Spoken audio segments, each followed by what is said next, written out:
All right, so here we go, guys. And that's right. That's right. Thank you. Yes, that is fake audience, but it brings on a sense of I don't know, intrigue, right? So in this video, we're going to be looking at several different things, guys. One, we're going to be looking at the history of photography and why many painters really despised them. We're going to be looking at photography, did I say that? Photography versus painters, some epic photography that was done in the 1800s and followed into the 1900s, and we haven't even begun to celebrate the 200th year of photography. So there's a lot to learn, and you're going to see it today.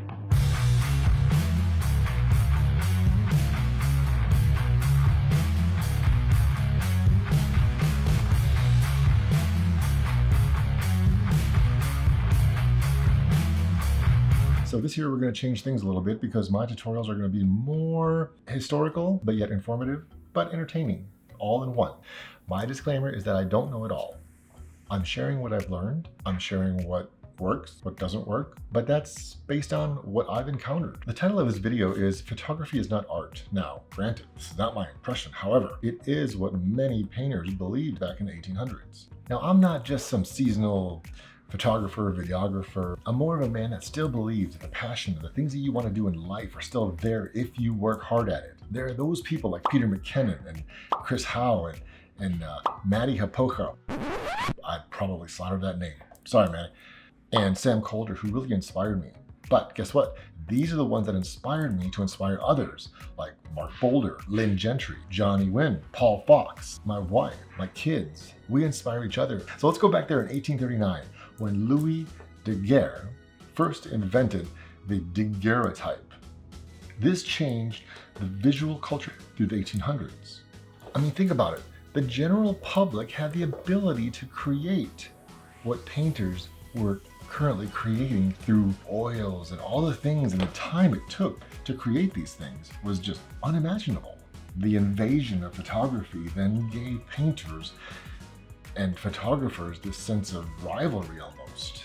They began to criticize one another. Now remember, like Peter McKinnon always said, it's easier to criticize than to create. And it happened back in the 1800s because these painters would look at photographers and said, these are failed painters who decided to use that instead. Naturally, opposition occurred between these two specialties. And this was, of course, because painters felt like they could create. They felt like photographers would just recreate. What's interesting is the women of the Wild West during the whole gold era were actually something that you all may understand and know today. These women would go with their husbands or wait until somebody struck gold, and then guess what? Became their little friend. Yes! Per se. These women would then do the cooking, the washing, everything that a man wanted, and more. Unlike these gold diggers, they were actually the first ones. However, there was no video to capture that moment. And if you think that selfies were the current thing because the Kardashians started it, actually no, you're wrong. Robert Cornelius, back in the 1830s, I believe it was 1839, started with the first selfie outside his store. Yeah, that's right, 1839, the first selfie.